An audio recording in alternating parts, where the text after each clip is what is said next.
This is the Fierce Heart Alliance. Our focus is spirituality with purpose, exquisite self-care, and conscious community. Hi, I'm Summer Sophia Moon, and I've come here to heal myself and chew bubblegum. And guess what? I'm all out of bubblegum. So join me and my special guests as we share and learn how to love ourselves fiercely through self-care and explore the wisdom of the harmonic virtues. These virtues are based on the laws of the universe and channeled wisdom to cultivate more resiliency, purpose, and harmony through self-care and self-awareness. By listening, you are now a fierce heart too. Welcome to the Fierce Heart Alliance. Before I begin today's topic, I'd like to say thank you to our listeners and our subscribers. You're always welcome here. We'd like to honor the indigenous peoples whose land we reside. Thank you for showing us how to be in harmony with Mother Earth. Thank you to the ancestors and spirit guides and friends who are assisting us here today.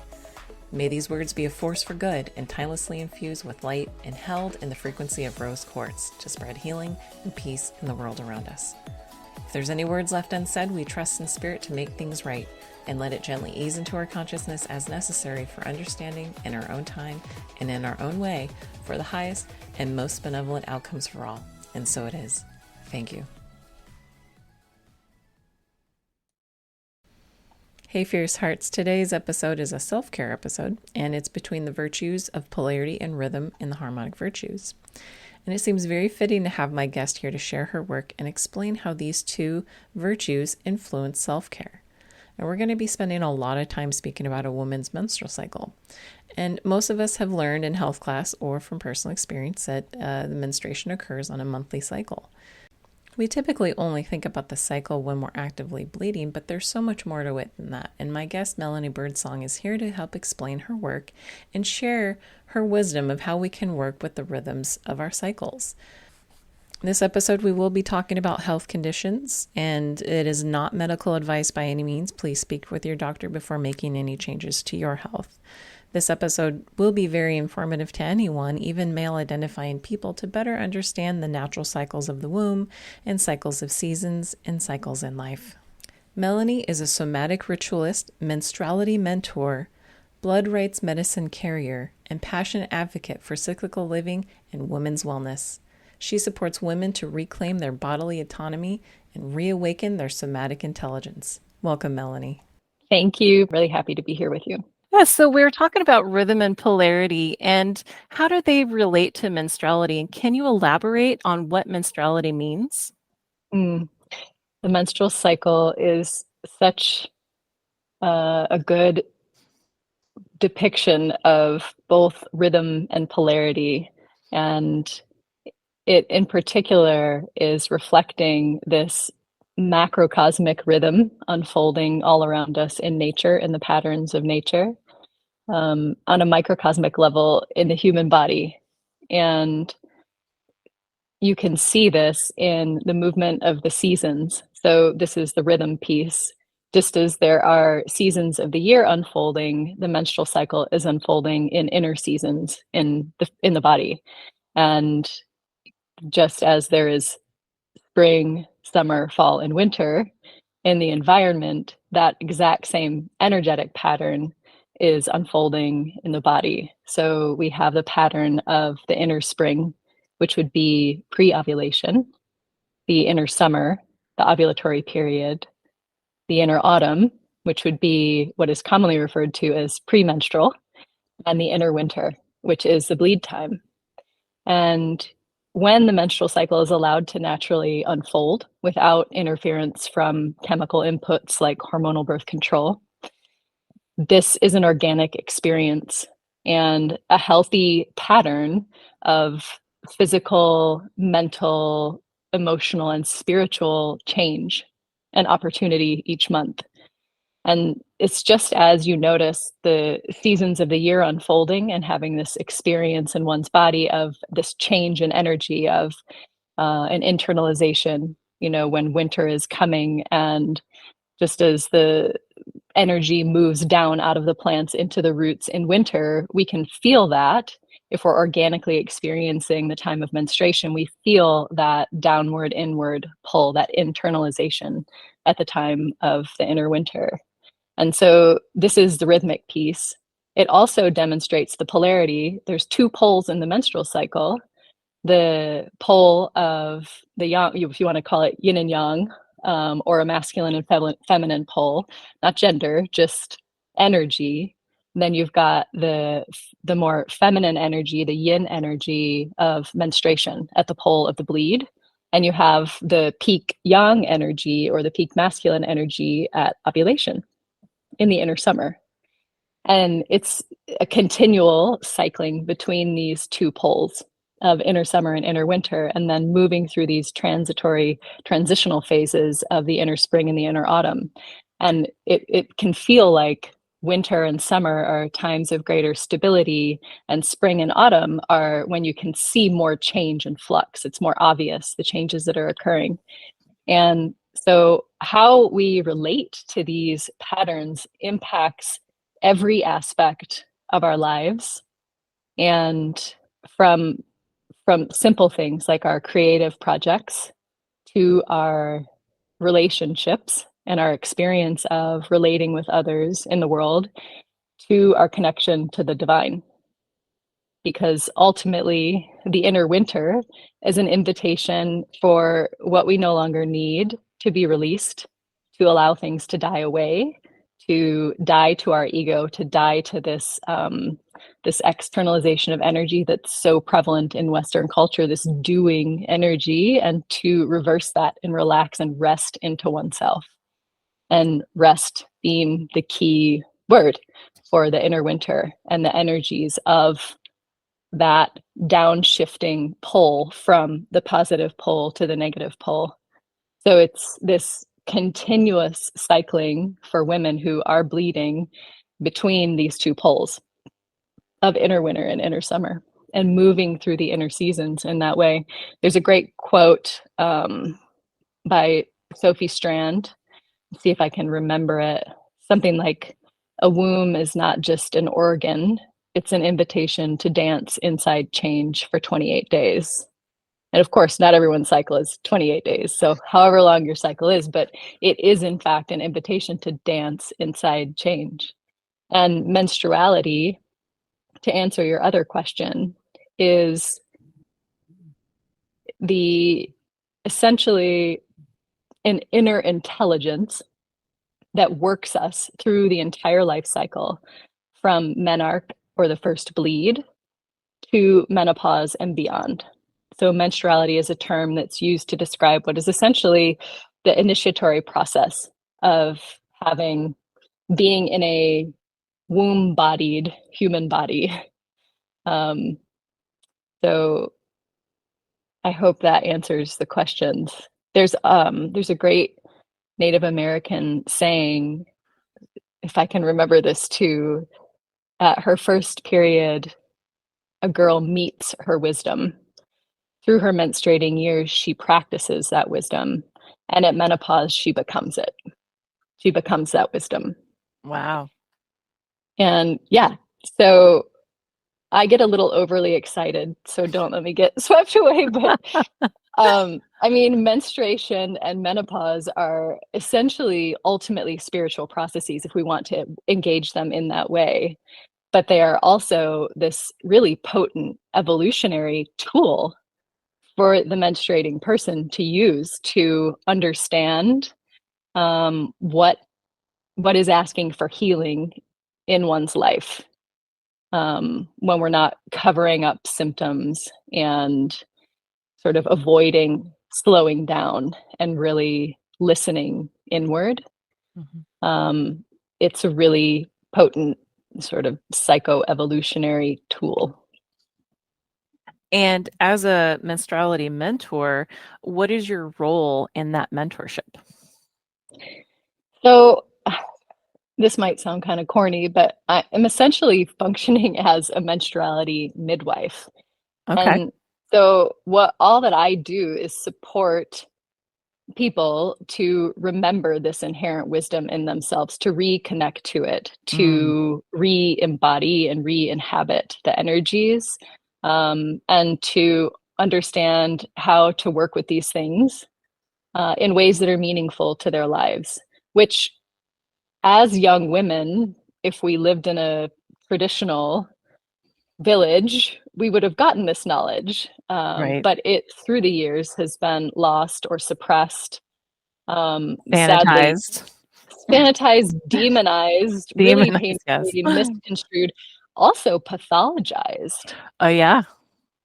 When in fact, if if there are symptoms throughout the menstruating years, these are things that are pointing the way directly toward healing. Mm, And and the Western medical system just has pathologized things to the extent that we think that pain is normal during menstruation, mm, which it isn't. And it's not, it's not required. Um, so there may be some amount of pain like right at the onset of cramping when the blood is just starting to flow, but that's maybe 20 minutes. And anything more than that is sort of pointing you in a direction of something that is asking for healing mm, in your life. And it's mm, not just physical. Like everything that happens in the menstrual cycle has meaning and is showing you some kind of imbalance in your life, whether it's physical or psycho-emotional or spiritual or whatever the case may be. mm. And does that also relate to like the flow and the colors? That sounds like it's giving us an indication of our health at that time. Well, yes. So, like I said, everything in the cycle has meaning. Mm, And if we're paying attention, we can understand and sort of follow the cues that it's giving us. And so, yeah, there are cues, physical cues. There are also energetic and psycho-emotional cues. And each inner season has its own energetic signature and can also be mapped onto the feminine archetypes of development. mm. So I don't know how deep you want to go with this, Let's go but for it. I'm here for it. um, okay. So so ultimately, if you know how to work with the energy of the inner seasons, there is a special like ability or natural ability or power that you can access in each season. And if there's something out of balance, whether it's physical or some kind of trauma from this life or intergenerationally or whatever, um, if you know how to read your cycle, it can lead you to where you need to focus in order to address what needs to be addressed. And so to add to rhythm and polarity, and this relates to the tree metaphor of like the tree's energy going down into the earth in the winter. And Okay. then, you know, there's this alchemy occurring underground, right? It's not like nothing's happening. In winter, it's just you can't see it so obviously. And then as the energy starts to shift towards spring, then the energy starts to rise and move back up the trunk, right? And we start to be able to see visible signs of that in the buds coming out. So this is the spring. And this is the same kind of energy that's happening in the body in inner spring of the menstrual cycle. And then obviously all the leaves are coming out, everything's in, full bloom, blooming, blossoming, shining. There's so much beauty. And we're in the height of summer, let's say, which is very similar to the inner summer and this time of ovulation when we're just glowing and have all this energy. And then things start to kind of die away, right? The leaves fall off and the energy starts to pull back inward and contract in a way. And so again, same thing with the inner autumn, that there's a signal that it's time to slow down and start to go inward and follow the natural flow of energy that again is moving back down the trunk and going back underground for winter. So okay, that's the add-on. That's Um, great. Yeah. but we were talking about the inner spring. So yes. So in the inner spring, there is the energy of play and experimentation, giving ourselves permission to experiment, and this uprising or surging energy that carries us naturally into the flow of life.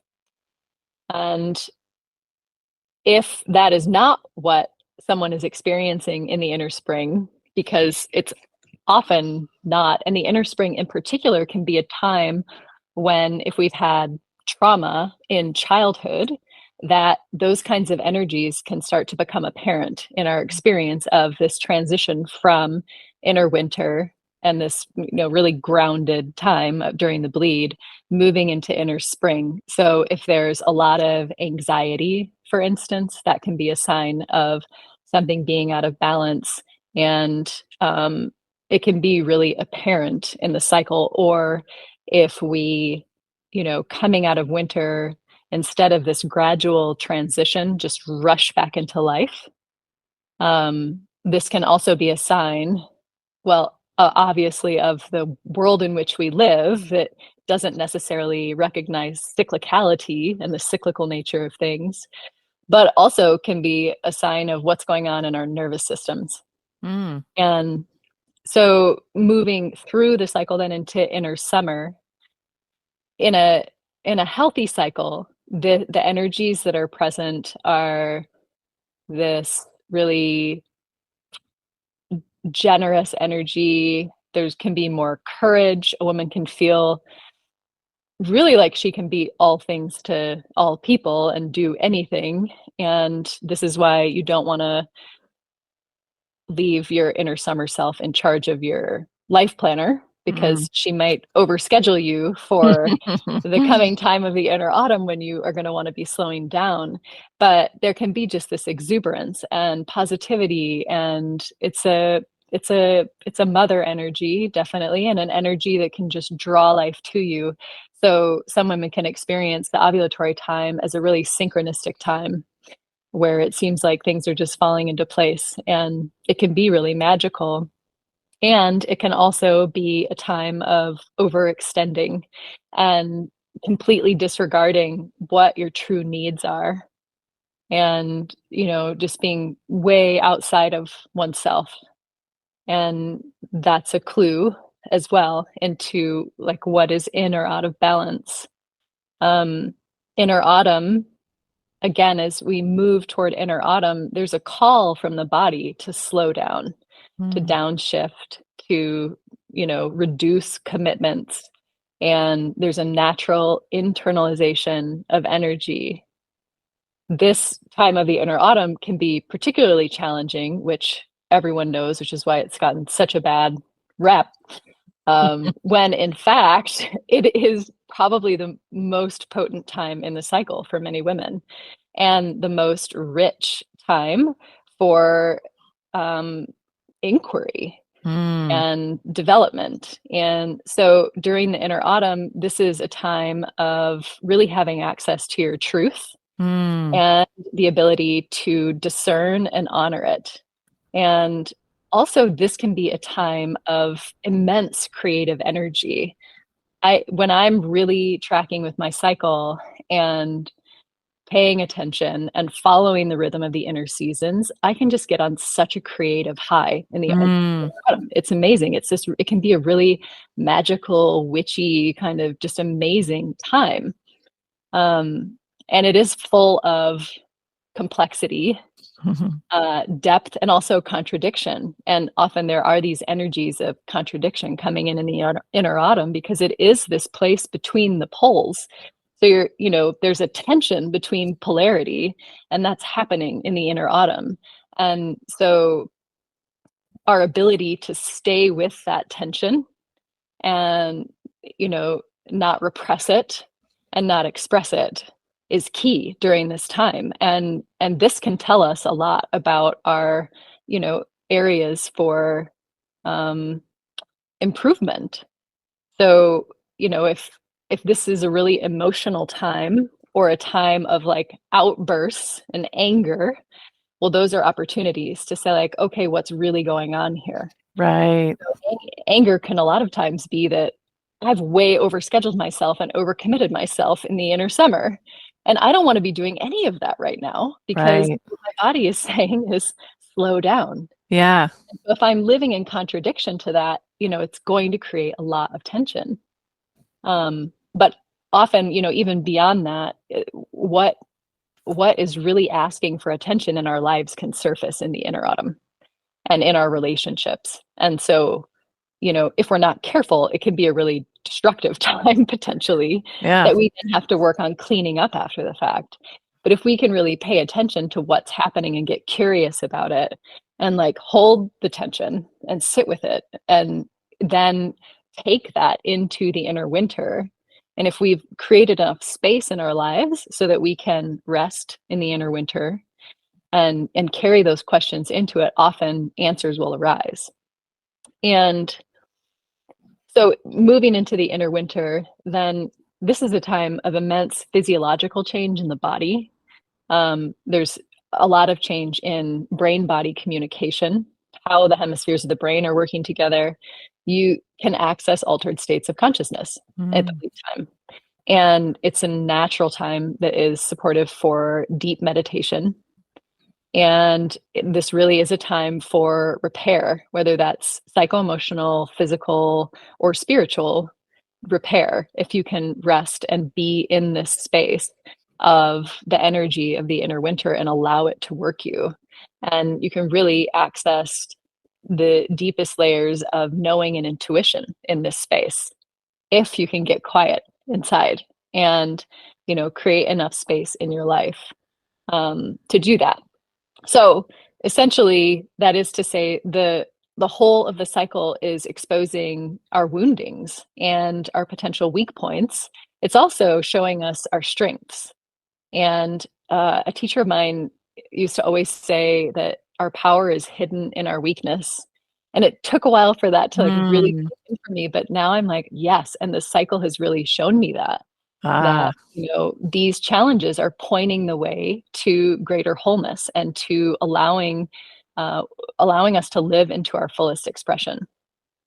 And so you asked about some other signs, like maybe the more physical signs of health or imbalance in the cycle.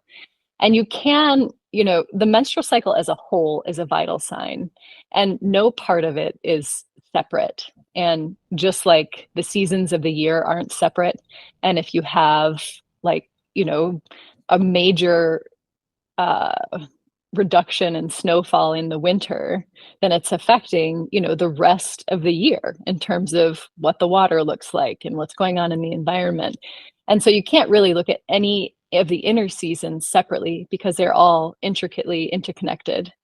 And often if struggling in one of the seasons, you can look to the opposite season to say, what's happening over there that might be impacting my experience over here. And it's really complex, but that is also something that I support women to inquire into. But if you're looking at purely physical signs, the blood is one aspect and can be a window into your overall health.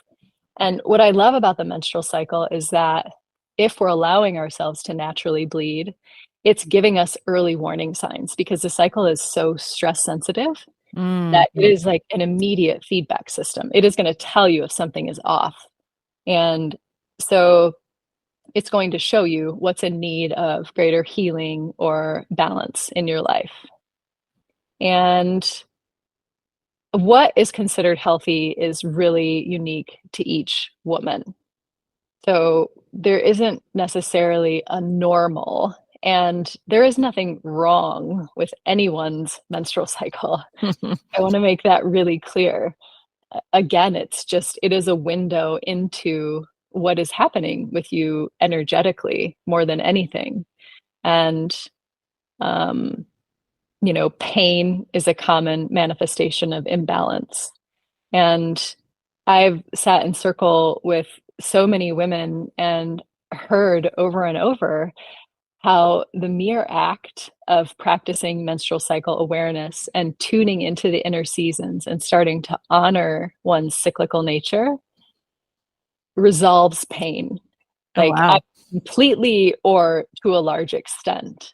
And, that's pretty significant because so many women are struggling with pain. And the mere fact of just paying attention Yeah. to our cycles and like what is authentic for us and what is working for us in life. Like the pain And is that trying to get our attention. exactly. Yeah. Yeah.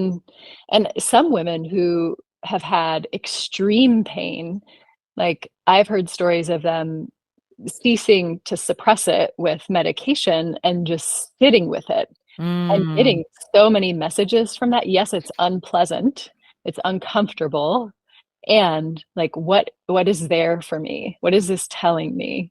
So I've just been so impressed with what women have been doing with their cycles, and that is one of them. Um, so menstruation itself, the bleed, is part of the natural cleansing process.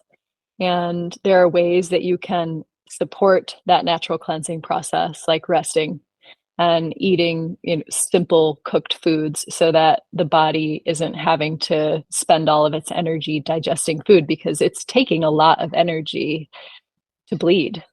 And so it's really helpful to support the body to do that and to drink warm beverages like herbal teas, lemon water when you're bleeding, and keeping the body warm to keep the circulation flowing, supporting the body. There's so many things you can do to improve your experience of the bleed, which maybe we won't get into in depth here, but I just wanted to mention that. And if you are interested in sort of reading your menstrual cycle, I look at this through an Ayurvedic lens just because of my background. And so Ayurveda looks at this in terms of the balance of the elements in the body. Mm.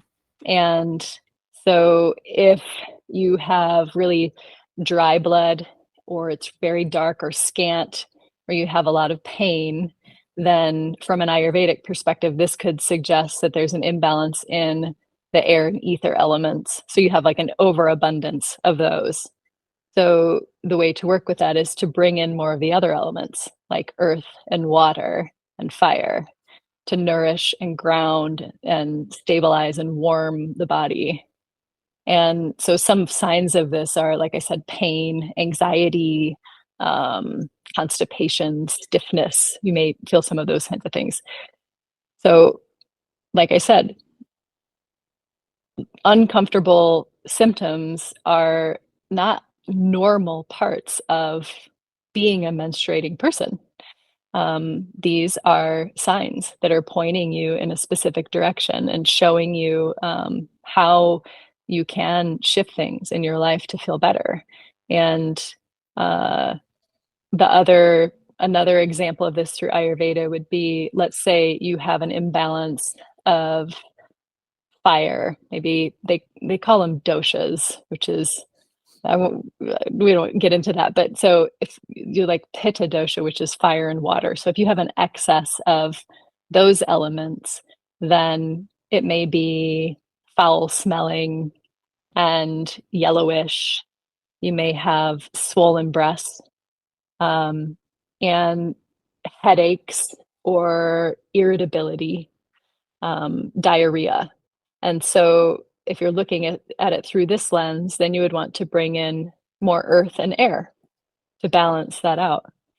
And let's say the bleed is heavy and long, and the blood is really thick and mucousy, and you feel really bloated. Well, that could suggest an imbalance with earth and water. So you need to bring more fire and air in. And people may experience this this is called kapha, is the dosha in Ayurveda, that is earth and water. And symptoms here could be like depression, cravings, lethargy, just heaviness. So you could see how fire and air would be shifting that. Um, so that's if you want to talk about sort of reading menstrual blood, but of course there's no one size fits all, and Sure. it totally depends on the person and what's going on for them. This is not, Yeah, and it could probably gospel. depend on the month too, because one month could Absolutely. be, super light, the other month could be super heavy, or maybe someone's consistently heavy and long cycles or whatnot. Yes. And so when you're talking about that, that is getting to this rhythm aspect, because these things are, if you'll notice that your cycle is changing, it's not the same every month. Hmm. Well, also you have to pay attention to what's happening externally in the seasons, because our bodies aren't separate from the seasons. And Right. so, you may notice that there's different patterns in your menstrual cycle in summer versus winter. Mm, Not inner summer and inner winter, but in the environment. When the season outside shifts from, into summer, then you may be experiencing your cycle in a different way. And it's not just, it's the seasons of the earth that are layered onto the seasons of our cycle. And mm, so that results in a unique energetic imprint for every single woman. And every woman is completely different when it comes to her cycle and the energies and the strengths and weaknesses or opportunities. Um, so the other thing to think about is the vaginal microbiome, yes. which is impacted by so many things and obviously isn't separate from the rest of the body. But I have read that there's something like 100 million bacteria in 1 milliliter of vaginal secretion, Wow. and hundreds of species of microorganisms. So it's very diverse, Yeah. this ecosystem, um, and it's very resilient, and designed to protect us from infection. And there is a very well established connection between the gut and hormones, and the gut bacteria and vaginal microbiome are also intimately related. Mm, And there's a whole microbiome dedicated to regulating estrogen levels. So we won't go into all of that, but it is important to think about what is impacting the health of the vaginal microbiome, because if we're not interfering, we bleed about 4,000 days in a lifetime. wow. And so if we're using period products, that can be a lot of exposure. Yeah. And so it's really important to think about what you're putting inside of you. And I really encourage women to consider getting away from putting anything in there to, stop bleeding or absorb blood. I mean, it's ideal if you can allow the blood to wash down out of the vaginal canal and Mm, bathe it in like stem cells and cleanse. And besides that, it's also there's something I can't really describe in terms of the impact emotionally, and just, I don't know, neurologically maybe, of feeling the blood leave the body. yeah, it's like a release. It's like a tangible Yes, release. it really is. And like I said before, that we are releasing not only blood, but we are releasing whatever has accumulated that needs to go, that we're ready to release. And that could be Mhm. emotional, what toxicity and other things. And so if we can't feel that release, it does feel like something is energetically interrupted. And Mm, there's so many good options now for organic, pesticide and what herbicide free period products. So, you could get unbleached, reusable cotton or hemp menstrual pads, which is my go-to. Um, this is really allowing the blood to flow naturally, and you're, having less of an impact on the planet in terms of waste, because you can wash these and yeah. reuse them and they last a really long time. I've had mine for years. I got mine off of Um, Amazon. yeah. They they're pretty cool. Yeah, I mean, they're ubiquitous Yeah. now. And, there's period panties also, which you have to be careful and do your research to know that you're not just exposing yourself to toxins, because a lot of those have, plastic kind of and other things in them. But so it's important to do your research, because not all sort of period panties and cloth pads are created equal.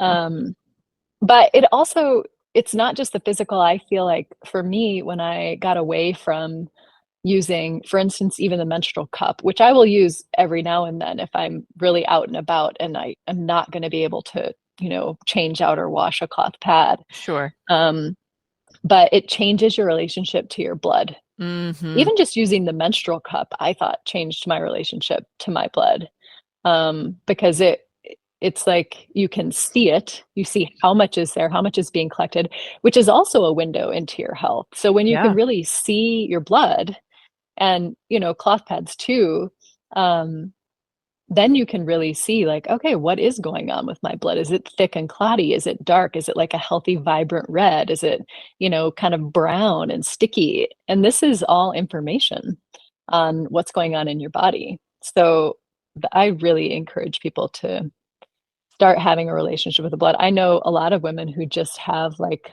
a blanket, a bleed blanket, and they free bleed on the blanket if they're at home and just keep the blanket wrapped around them, um, which can also be really nice. So, yeah, that was a lot of words. It's incredible. Thank you. Uh, it, Yeah. it I have so many points. I didn't want to interrupt your channel of thoughts and expression, but yeah, I want to talk uh, about the nutrition piece. I will come back to that.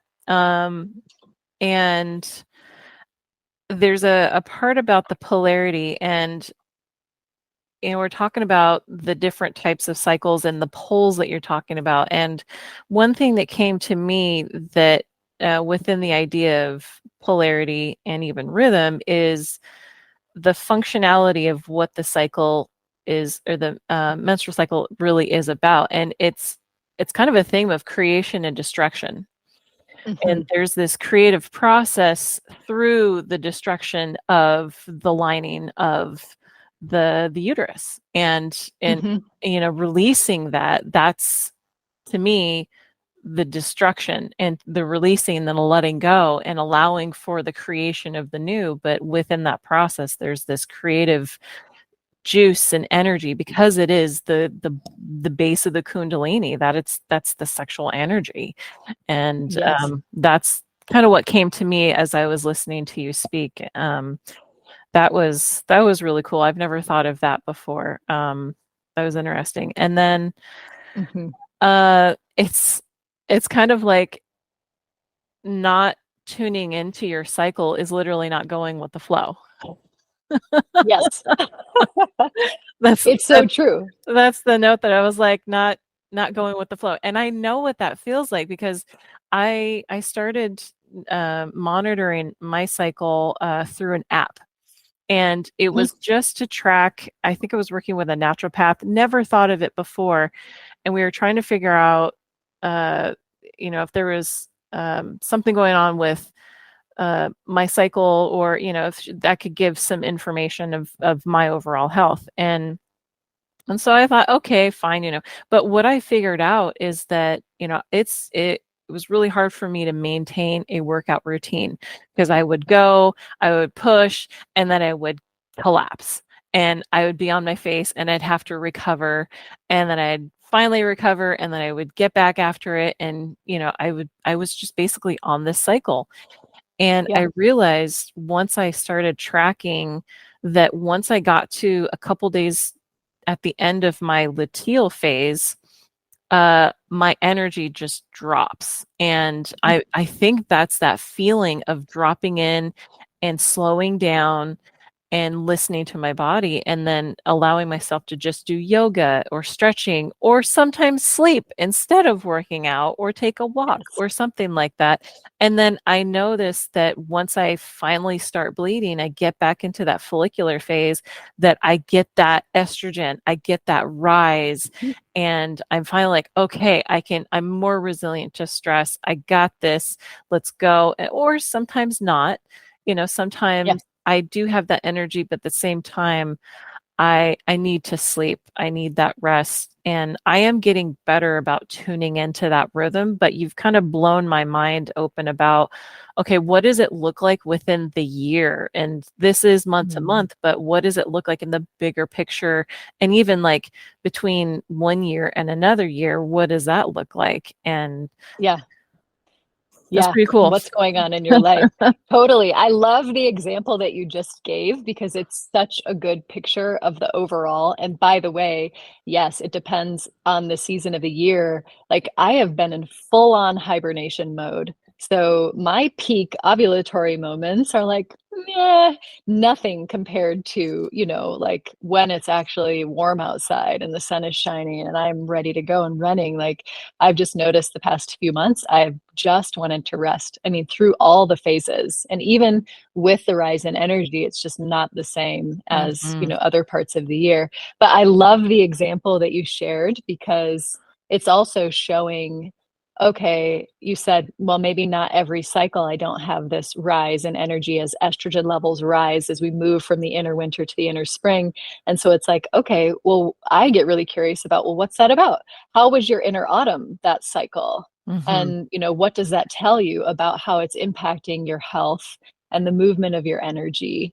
And also, I loved what you described about the workout because for so long, all of these suggestions for working out and fasting and all these health recommendations are primarily based on male bodies. Yes. And Yeah. female bodies just aren't the same. Like men do not have cyclical bodies in the way that women do. Sure, they have cycles within their bodies. Everyone has cycles in their bodies. There's cycles of, 24 hours. There's cycles that follow less than 24 hours, just the various functions of the body follow different cycles in and of themselves with different organs. So of course men have cycles and they have a circadian rhythm, but all these recommendations, now we're seeing them getting more specific to women to say, okay, well, yes, when estrogen levels are rising as you move out of inner winter into inner spring, follow the rising energy levels, and you may have more energy for high impact workouts, and your body is better able to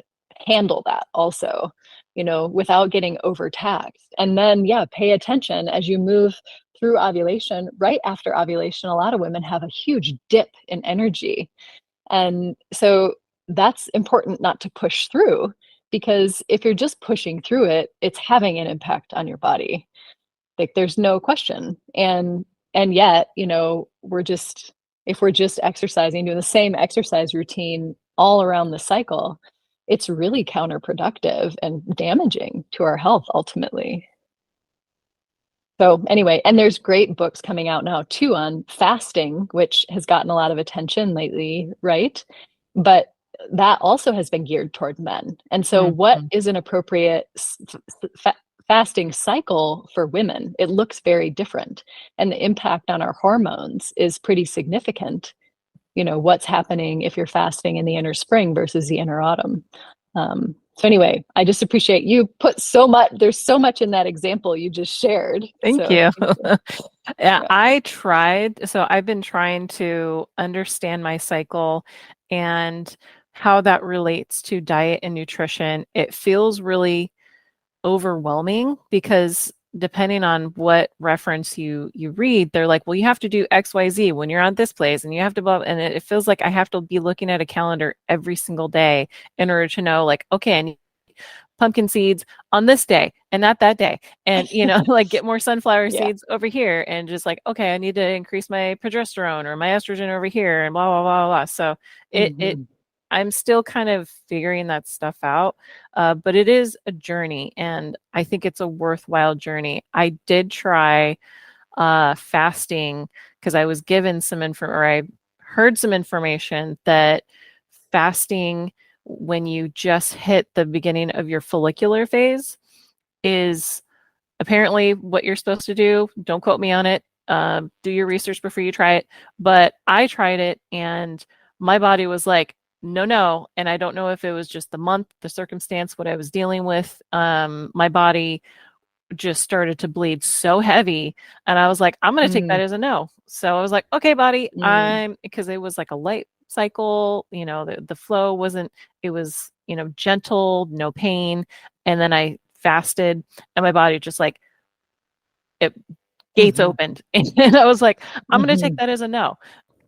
So I Yeah. started eating again. So if that wasn't right for me, but that's what I feel is, it's so subjective, and it's really just for, each individual to figure it out what's right for themselves, but which can be kind of frustrating in a way, but it's that's why it's it's a personal journey. So That's so true. And I love that you were just tuning in to say, okay, I'm going to try this. You know, what this so-called expert says is right, and let's see how it actually impacts my body. And you're like, actually, no, that's not for me. And that's one of the most beautiful gifts of menstrual cycle awareness, I think, and in my own experience, was that it is continually building internal authority so that I can more and more rely on my own experience and intuition as the authority in my life.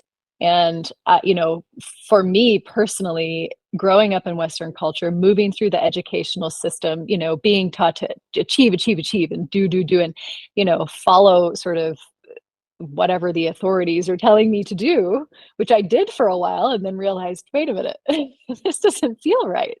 And so I think tuning into menstrual cycle awareness was such a great way for me to start to reconnect with that own internal authority and truth and authenticity. And I think that's exactly what you're describing. And in my experience, the cycle doesn't lie.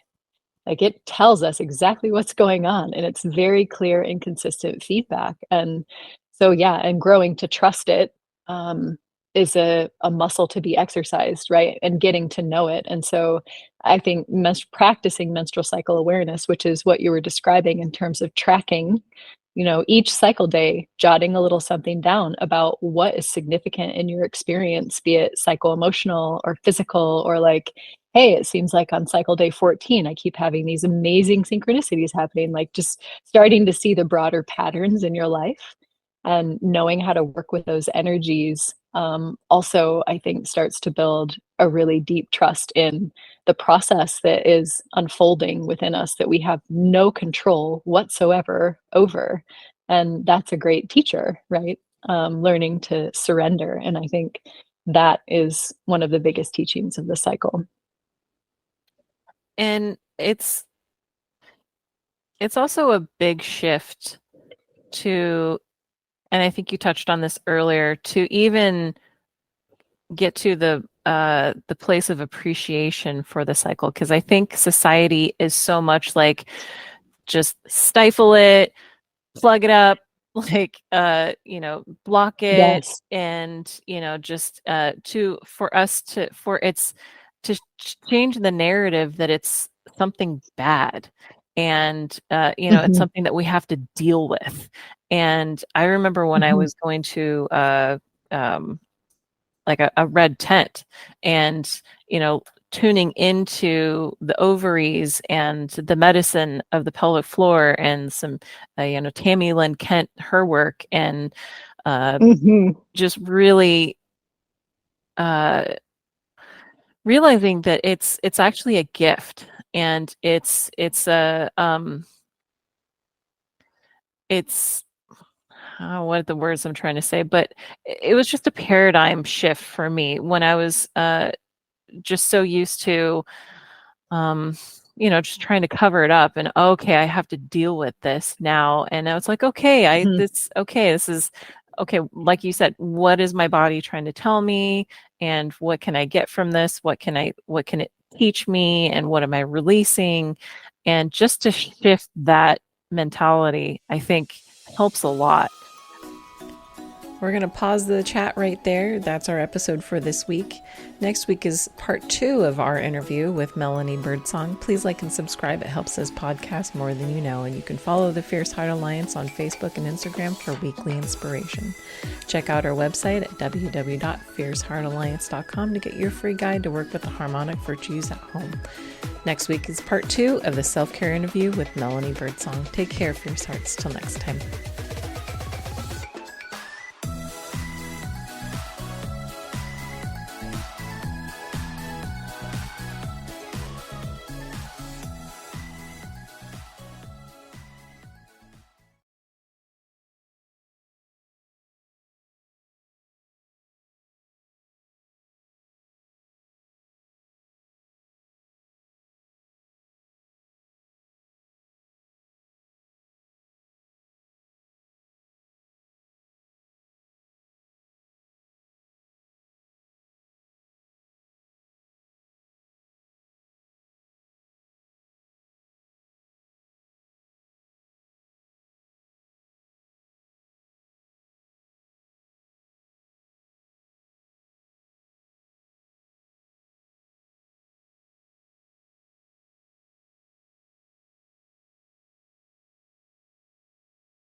Um, and Yes.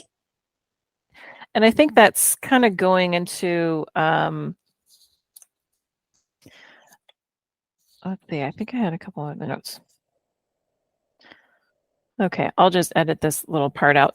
So is there any let's see, other so I think the next piece that we're going to get into is going to be about self-care. Um, so I'm going to edit this little part out, but I think I'm gonna ask you if there's any more tidbits that you or any other um, things you want to add about polarity or I think. Can I say something adding on what you were just saying about menstrual shame? Oh, sure. Yes, please. Yeah, let's say. Yeah, so let's talk about the concept of menstrual shame. How about that? Yeah, so I so appreciate what you were just saying. And I think it is, it's not a small thing, menstrual shame. It's a very large thing and representative of a bigger pattern that's been going on in terms of oppression. And I think menstrual shame, these are not my words. I cannot remember who this was. I want to say Sharon Blackie, but I'm not sure. Something about menstrual shame being a very effective tool for the oppression of women or people with wombs. And, what is that about ultimately? And what is this sort of historical fear and demonization of the menstrual cycle?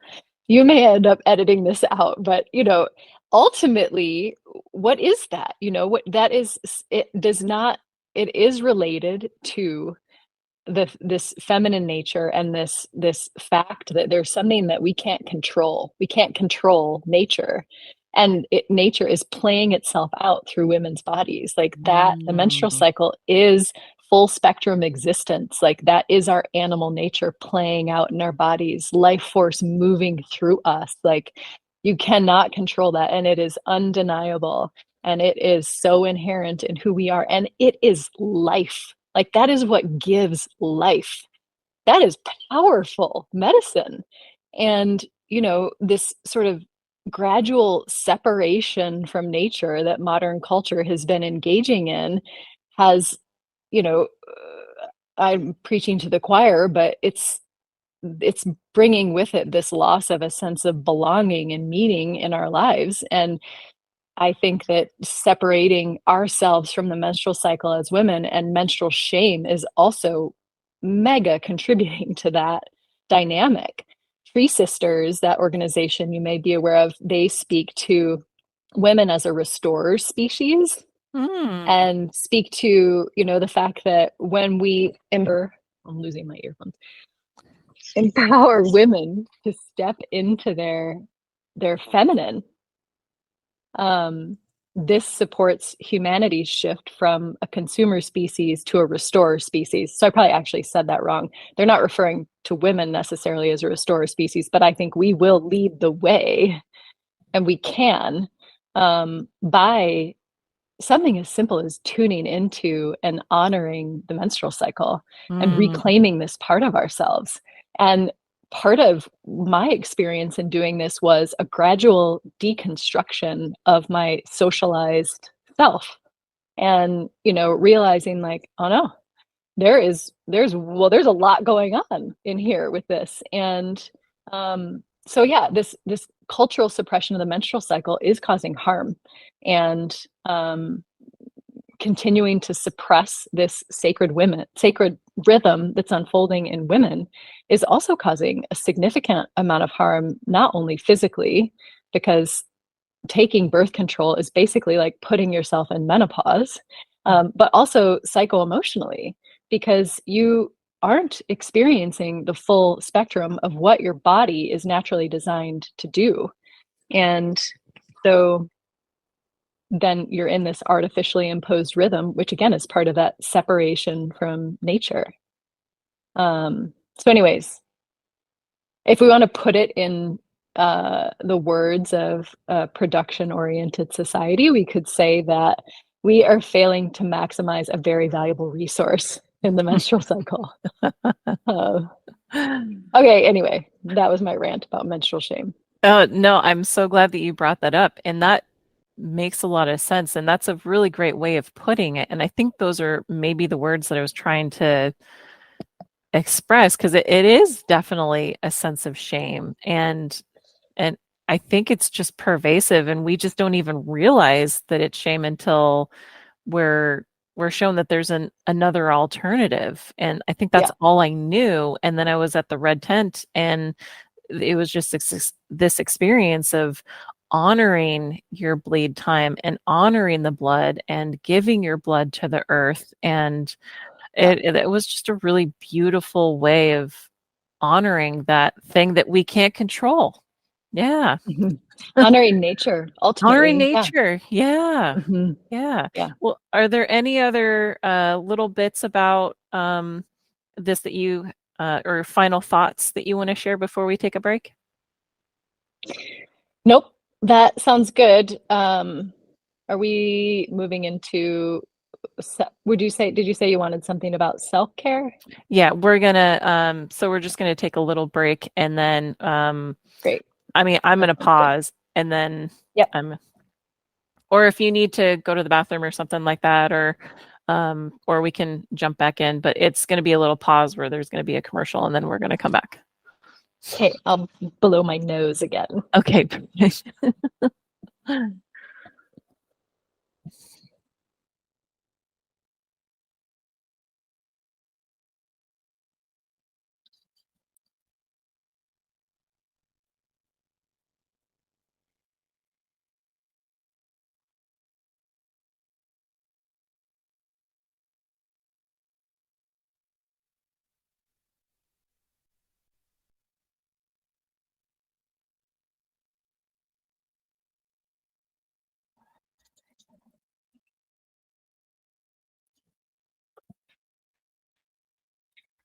Okay.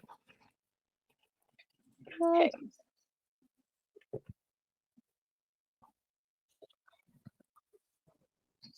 I'm like writing all my notes on this tiny little like sticky note. I'm gonna get out the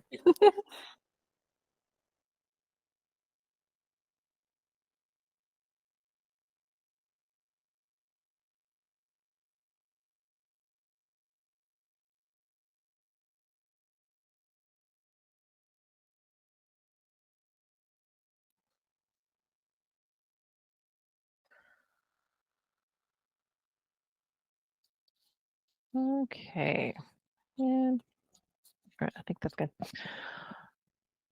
Okay, and we're back.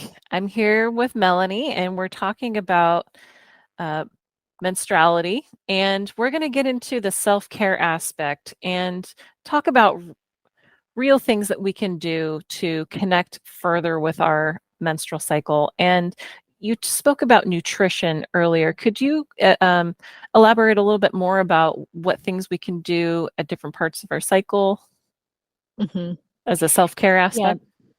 sure. So first, I'll caveat I'm not a nutritionist, so I'm not giving any kind of medical advice, Sure. but Everyone needs to do their own due diligence to see if this is right for yeah. them. And, that we are not medical experts. This is not a diagnosis. We're just going to put that disclaimer out there. But Yes.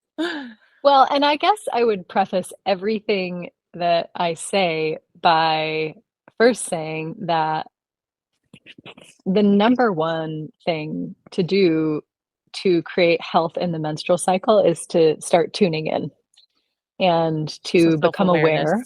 Yeah. Okay. Yes. So I would say before any kind of nutritional recommendations, start with menstrual cycle awareness. And that is a practice it's basically a mindfulness practice. And so it's taking time to just note your experience every day. And, there are so many tools out there to support women in this. Apps. Um, you know, Yeah. apps, definitely lots of apps. I use an app. I use something that tracks my basal body temperature automatically and loads into an app, and I can see, exactly when I'm ovulating. But, Even Fitbit these days has an option. does it? Okay. Yeah. Yeah, I don't have one of those, but So there's so many ways to be supported in this. And not only that, by the way, this is also really empowering women to manage contraception in a more conscious way and without Yeah. chemical involvement, which is I'm just so excited about. But really, menstrual cycle awareness has to be the foundation for menstrual health. And, most people are very busy and they don't have time to sit down and, journal 30 minutes a day about everything that's going on in their life and their menstrual cycle and how it correlates. But it can be as simple as just picking things that seem most significant to you on that day, or just pick themes and stick with them so that you can see what's happening day by day and month by month. So I often just jot down a few words about significant moods of the day. Dreams, I'll notice that I have the same dream on the same day of the cycle from month to month Oh, sometimes. wow. Or like physically what's going on. Are you bloated? Are your breasts swelling? Are you super energetic? Are you really tired? So just jotting down a few things about, a couple of key indicators is all that you need to practice menstrual cycle awareness. And I mean, I often find that people get drawn into it and, want to spend more time on it, but it just start paying attention and note your experience so that you can then compare and see the patterns. Um, so that's number one, because that also is going to give you feedback about anything that you change in your diet or your exercise regimen or your meditation or whatever. You'll be able to see the impact that that's actually having on your cycle. So the proof is in the pudding, or in the blood, perhaps. So that's number one. And this really carries through, what I was saying about building your own inner authority and trusting your own body, because every single one is unique and Mm-hmm. everyone's cycle is unique, and there is no one size fits all for anyone. So I think that is key to just tune in. But in a general sense, I think you at the bleed time, you are better served by essentially eating food that's pre-digested. So it's well cooked, right? It's already been fired before it goes into you, and your digestive fire has to deal with it. So I would say that's, number one, because the bleed is really such an important part of the cycle and so foundational to health throughout the cycle. And so during the bleed time, if you are making sure to hydrate well, Mm-hmm. and soups, having pre-cooked soups so that you don't have to be cooking while you're bleeding is a really good idea. To just cook a huge pot of soup, freeze it, or cook it a couple days in advance so that it's available to you. um, those are really important things. Avoiding things that are challenging for your body to deal with, like fats or really heavy mucousy foods like dairy, meat, things like that. I mean, I'm not saying don't eat meat when you bleed, but really pay attention to how much energy it takes for your body to deal with what you're putting into it. And it's not just about food, in the way that we commonly think of food. It's also about sensory impressions, because that's also something that your body has to deal with and process. Mm-hmm. Mm-hmm. So when you're bleeding and coming up to the bleed time, it's really important to think about what are you taking in terms of your life, like what is coming into your life. And so that could be like stimulation. So menstruation is an excellent time for a digital detox and taking a Mm-hmm. break from screens and just not having that constant stimulation coming at you, because your body has to deal with that. It has to digest it, even though it's not the kind of food we typically think about. It is a food. Um, and so that's bleed time, I think. Just think really nourishing, warming things. If you have pain during your bleed, sipping ginger tea can be really helpful, but Okay. it's also just in general really warming for the body and promote circulation, which you definitely want to support during your bleed to help everything cleanse and flow and move as it needs to. How about Um, sugar? Yeah, well, I think it's a general rule all through the cycle to avoid the heavy hitters like sugar, alcohol, too much of anything, Sure. really. But yeah, I mean, you think about things that create inflammation.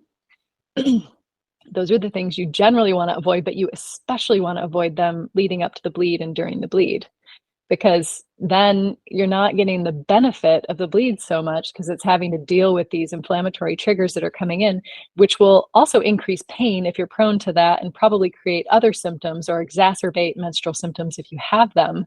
But it's also blocking the body from being able to devote its energy to what it's designed to do at the bleed, which is cleanse and release. And I mean, it really actually is soothing and like a reboot to the nervous system if we're able to go with the flow and relax and release and rest. Yoga nidra is a really good practice to engage in Mm. during menstruation.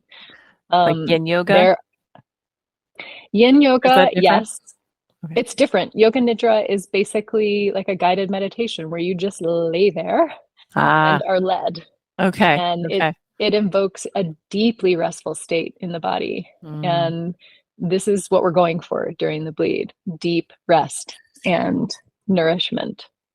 Yin yoga, yeah, I mean, just minimizing high impact activities. You're just thinking about the body is really doing a lot when it's bleeding, and so what can you do to support it? And like not standing on your head, because the flow is the opposite direction and you don't want to interrupt the flow. So And it seems like once you get in tune with your cycle, you're realizing that it's not just the menstrual cycle, it's not just the menstruation part that the body's working. The body's working all throughout the entire yeah, cycle from beginning to end. So there's always something going on. And I bring up yes. sugar because I recently had a revelation because I I don't I try not to eat very much sugar. I don't eat a whole lot of candy, but chocolate is my kryptonite. That's my weakness. And I don't typically eat it, and I try not to, like eat it all the time, but it seems like when I have my cycle, I have it programmed that I need chocolate. And Mm-hmm. I think there is, what is it, like magnesium or something like that, Yeah, the body yes. craves. So we just Mm-hmm. associate that with chocolate being a source of that. But the irony is that the caffeine in chocolate and also the sugar in chocolate and also the milk in chocolate are things that my body doesn't like. And so I find that I, when I start my menstruation, that my cycle is light and it's got you know a, a typical flow. But then when I start eating the chocolate, because I'm like, now it's playtime, I can have my chocolate, then my cycle gets heavy. And I also notice that Mm. caffeine for me really gets the circulation going, as you say, but probably to an unhealthy level. And I've been dealing with anemia, not total Mm. anemia, but my Mm-hmm. ferritin levels have been low, with a couple different blood tests. And, I'm talking with my naturopaths and I'm trying to figure out, okay, well, why are my ferritin levels low? And they're like, well, I don't know, just take an iron supplement. And I was like, no, no, no. Like, I Yeah. mean, like there's got to be a reason why. I mean, I'm not internally bleeding. So why are my iron stores low? And finally, with a different naturopath, she was like, okay, well, what is your cycle like? And she started asking me these questions. And so that's what really prompted me to really pay attention to the flow, the consistency, what is really happening Mm-hmm. cycle to cycle. And so we realized that my caffeine intake was too much. Probably need to cut down on the sugar, inflammatory things, which Mm-hmm. I was already doing. But like I said, when it comes to my Mm-hmm. cycle, I'm like, I need chocolate. So what Yeah. is my body really saying? What can I do instead of giving it the chocolate? Is there something else that I can do for myself? And so I've been doing that kind of work. But Mm-hmm.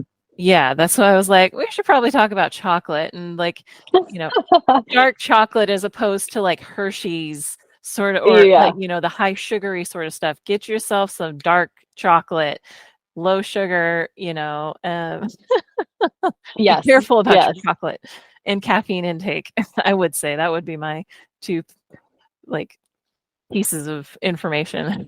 But I think that's really good advice.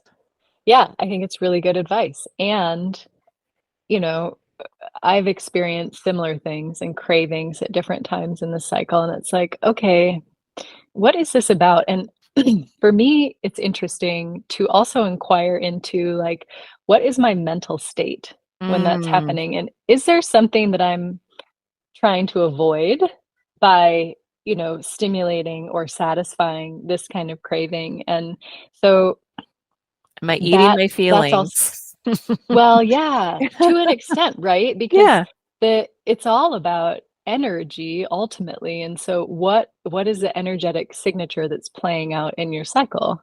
And so I'm just appreciating how much you're tuned into what is happening when there are different inputs into the system and the impact that that has on your cycle. And thank you. so I would just be curious, yeah, and I appreciate the second naturopath you talked to who seemed less like an allopathic naturopath and more like a traditional naturopath. Right? It took me a couple to Because, work through. yeah, well, and I so appreciate that you've been on that journey because I think so many women experience, going to a traditional Western medicine doc and just being told to medicate. And it's like, Right. okay, well, that's just covering up whatever is going on that is going to support you to live into greater wholeness if you can pay attention and figure out what's out of balance, right? Yeah. So I'm appreciating the second naturopath. Yeah. um, but ultimately, you know, your ability to tune into your cycle and say what is going on and to have that kind of self-knowledge, which we all have access to, but haven't all and don't all always necessarily tap into.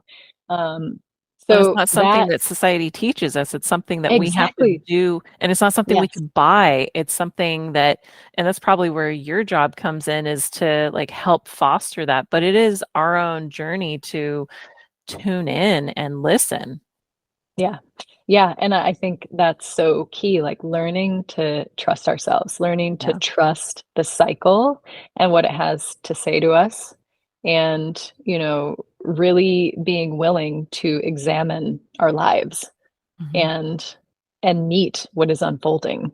Um, and by the way, a really good time to do that is the inner autumn when the energies are super supportive for that, but you have to be careful of the inner critic coming out, right? And Oh, destroying things. So, but anyway, yeah, I mean, that's the biggest thing to me. Yes, obviously, alcohol, caffeine, sugar, dairy, heavy things like fried food, mm.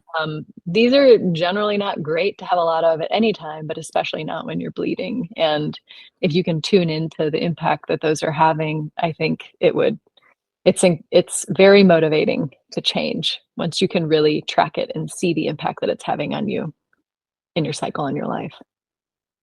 Where are there any practices or rituals that uh, someone who's very new to this whole concept can employ to create more connection? Yes. So the first one I would say is menstrual cycle awareness, which I've already said, but I would say it 100,000 more times if we had time to say that. Like that is the most important. And it really is, it can be a ritual in and of itself. And it's such a supportive practice and is really key to start to understand what's going on in your cycle and where your strengths and opportunities are. Mm. But there's plenty of other things that you can do to tune in and to support the cycle. I think creating routine is a really good way to support the cycle. So just creating more routine in your life generally. And, at a very high level, just starting to create more of a routine or schedule or sense of flow that is moving with the energy of the seasons. So just at least at the very least knowing when your bleed's coming roughly when you're going to ovulate so that you know where you are in the cycle and you know where you are energetically so that you know what is naturally supporting you at any given time and what's coming so you can prepare for it. So at the very least knowing those then helps you to start to create a more cyclical way of living so that you know if you've just menstruated, all right, I'm going to have a period of rising energy until I ovulate roughly. And then it's going to start to decrease. And just starting to really tune into that rhythm as a foundation, even if you're not practicing menstrual cycle awareness, I think that can make a huge difference. I like to keep a seasonal altar. So changing the altar with each of the seasons, each of the inner seasons. And that can be anything as simple as, like, I have a little spot where I have a candle and I light it when the seasons change. Or it can be elaborate with, switching out the elements and the things that are meaningful to you or represent the energy of that season for you. And, feeling an embodiment of the archetypal energy that you're moving into, whether that's maiden in spring, mother in summer, enchantress in autumn, or the sage in the inner winter. So, whatever resonates for you, but just connecting into the energetics of each season can be helpful. There are many rituals that you can do around bleed time. A simple one being like cooking nourishing foods in advance and sort of getting ready, acknowledging that there's going to be this shift energetically and a shift in consciousness, really, and that you are moving into really sacred space in the bleed time. And so ritualizing that time with, things that are supportive to you, in terms of your own self-care and your schedule and your home space. Changing your sheets, having a pair of red sheets for when you bleed and putting those on at bleed time can be really nice. It's also sort of a sign to your family members that the blood is coming and can help prepare them. There are other things you can do in your bleeding, like collecting your blood and giving it back to the earth. And if you're using a cloth pad, you can just soak it in water and then collect your blood that way and sort of squeeze the pads out and then give the water to your plants or to the earth. Because there's a lot of nutrients in it, right? Yes. Yeah. It's a natural fertilizer for your plants. You can add, especially if there's a plant you're very connected to, say you have a rose bush, you can give your blood to that, each month.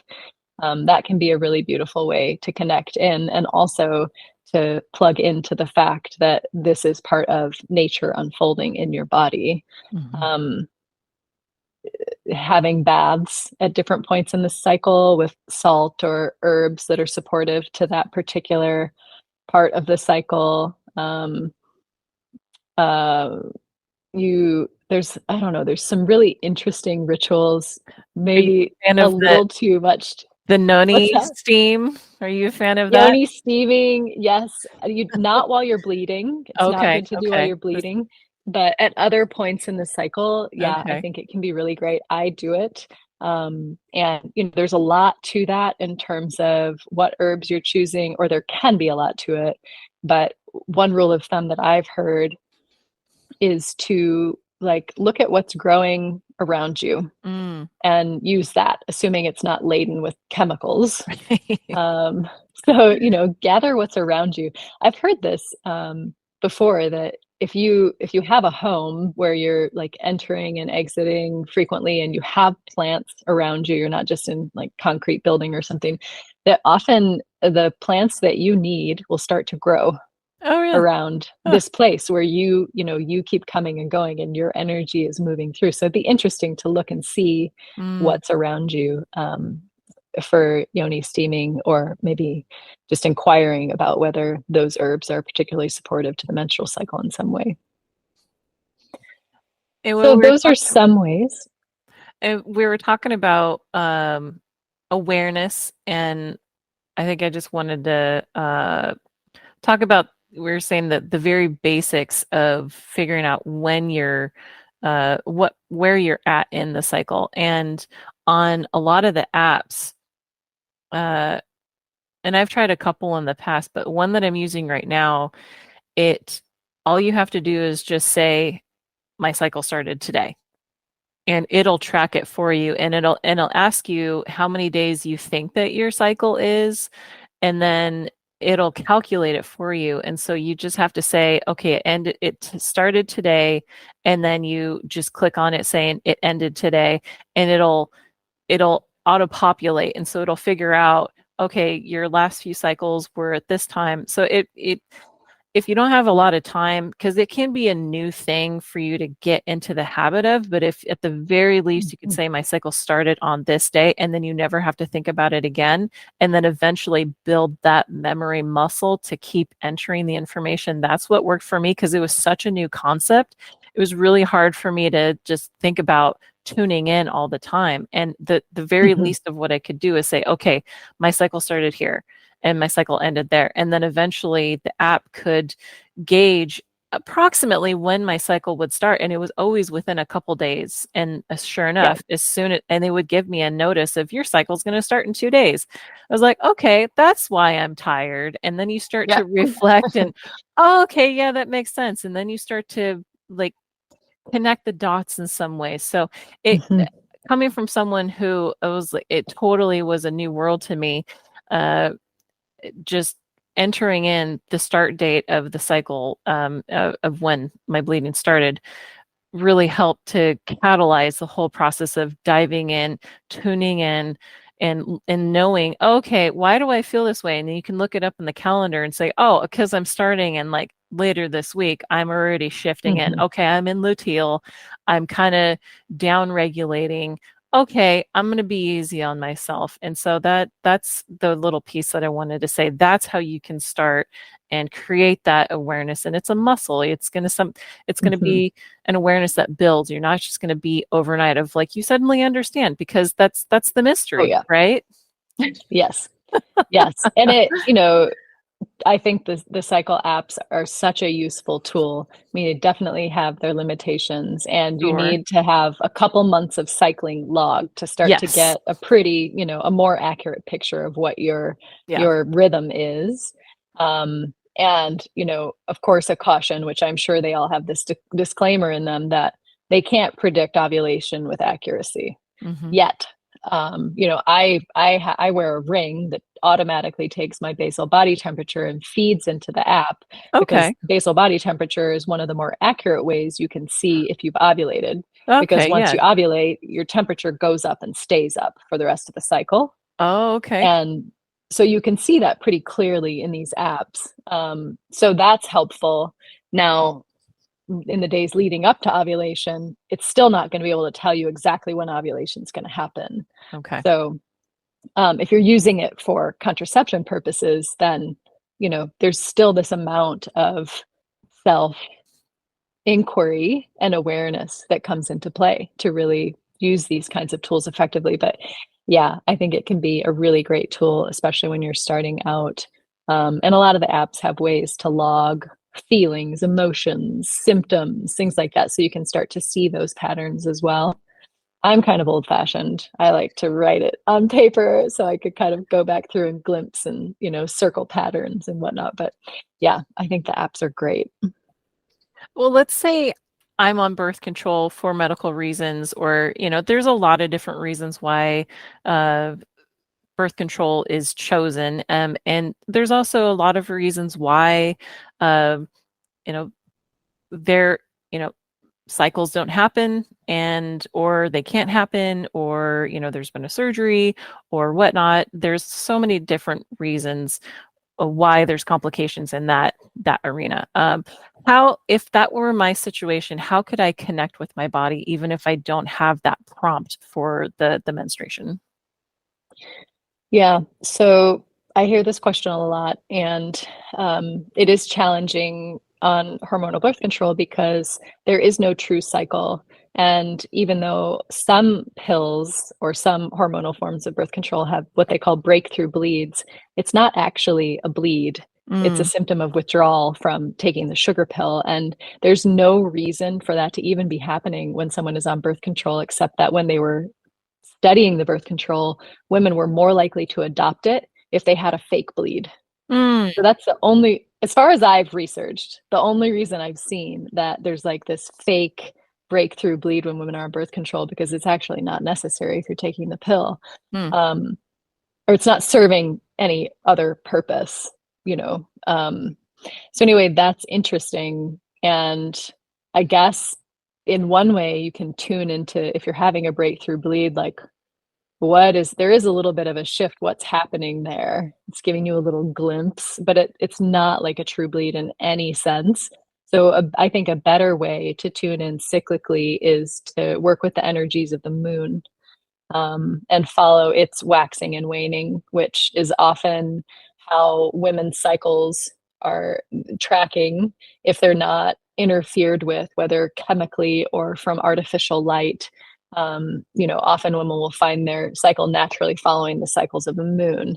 And so that's not going to happen if you're on hormonal birth control, but you're still affected by the energies of this waxing and waning of the moon. And so the new moon, women often experience that as a time of sort of a decreasing in energy, a downshifting, and more of like inward. And then the full moon is sort of illuminating, shining light. And it's this time of more energy, which sometimes can be overwhelming for some people if they're sensitive to it, so that you're actually more tired at full moon because it's just too much. But that can be a way to just start to tune into how is the moon impacting you in that cycle. And you can also look at the seasons of the year, obviously, but that's a longer cycle, whereas the moon is closer to the menstrual cycle, which many women track with and bleed at new moon and ovulate at full, and sometimes it flips. But that's a good way for people on birth control. And if you're just not bleeding and you're not on birth control, that can also be a good way to start paying attention to the moon. And I think traditionally moon baths were prescribed to help regulate the menstrual cycle. And even today in fertility treatment, I believe, I forget what it's called, but they have you turn on a light, leave a light on overnight for a couple nights around the time when you should be ovulating, to sort of mimic that, the light that you'd be getting from the full moon. So the moon is a really good way to start to tune into a cyclical pattern and notice the impact that it's having on you and your body. And you can track it the same way that you would do menstrual cycle awareness, this moon cycle awareness, which is also often used by women who have gone through menopause. Well, don't they also refer to the menstrual cycle as the moon time, as a Yes. woman's moon time? Yeah. And that is tied to the fact that historically women were cycling with the moon a lot more closely. I notice that I do that sometimes. And if my cycle, because obviously the app will say, oh, you're starting in 2 days, and, 2 days go by and nothing's. And so then I look at the moon and I would see, okay, there's a new moon in about a week. I bet you she's waiting for that new moon. Sure Mm-hmm. enough, she's Yeah. waiting for that new moon. Or, okay, there's a delay. Is there someone I'm syncing with at work, or is there, okay, there's a full moon Mm-hmm. in a couple weeks, or, and like, later on, or I start suddenly and I'm like, oh, it's a full moon. So I do notice that. And I have been on birth control, but the funny thing is, I don't think it was a strong enough birth control that my body would say, I don't care. I'm bleeding anyways. Like, this is my agenda. And, Yeah. like, I'm not supposed to be taking it out for another couple of weeks. My body would say, nope, we're doing this. And okay. Like, so I stopped taking it. And, but yeah, that's just something that, and I love that happens. And that just Mm. makes me feel like I'm a part of nature. It reminds Mhm. me of my, natural essence, and that we Mhm. are connected to something bigger, and Mhm. the mystery and the magic, and it just makes me feel like there's, yeah, that vibrancy and magic in life that I think it's really cool to remind yourself of. Absolutely. I wish that for every woman, that every woman could know, really know the power and potency of the menstrual cycle and the menopausal process for that matter, but we're not getting into that. Which, yeah, that's probably a whole other podcast, because I feel Yeah, like, that's no, not very many people are talking about it. And, I'm kind of getting older, and uh me too. I'm not there yet, but I want to know what's coming, and I hear it's a total shift of hormones, and I just feel like nobody's having that discussion. So maybe another time. Yeah, although I will add, maybe as a teaser for that Sure. conversation, that there is a map of menopause that the teachers I've studied with have put forth that also traces onto the map of menstruation. And we didn't talk about this, but when you bleed, there are these distinct energetic phases that you go through. There are 5 of them. Mm. And my teachers call them chambers. So the 5 chambers of menstruation, which basically map onto the menopausal transition. Oh, It's really cool. But, the point is that, like, essentially with each bleed, we are practicing and like building this muscle to go through the menopausal transition. oh, wow. And I mean, ultimately to go through death, but really, this is it's no part of the life cycle is separate, right? It's all one long string. Yeah. And the menstrual cycle and the health of the menstrual cycle and how we relate to it really impacts how we go through the menopausal transition and the degree of ease or challenge that we may find there. Wow. That's pretty incredible. I know. And more, more and more of this is being talked about. So I'm excited to Which is see what great. the future That's holds. probably a sign, like the shifting of the patriarchy and the Yes. shifting into, the balance between matriarchy, patriarchy. Yeah, that's what I Yes. totally see with this rise in communication and understanding. And yeah, it's quite a time. Melanie, do you have any closing words, final thoughts that you'd like to share? Um, no, other than please do bleed if you can. And just an invitation to experience the profound beauty that is the menstrual cycle. That's all. Oh, that's wonderful. And that's plenty. Mhm. That is enough. Yeah. Thank you so much, Melanie. Yeah, thank you. Yeah. Okay. And we will pause and I will stop recording. Stop.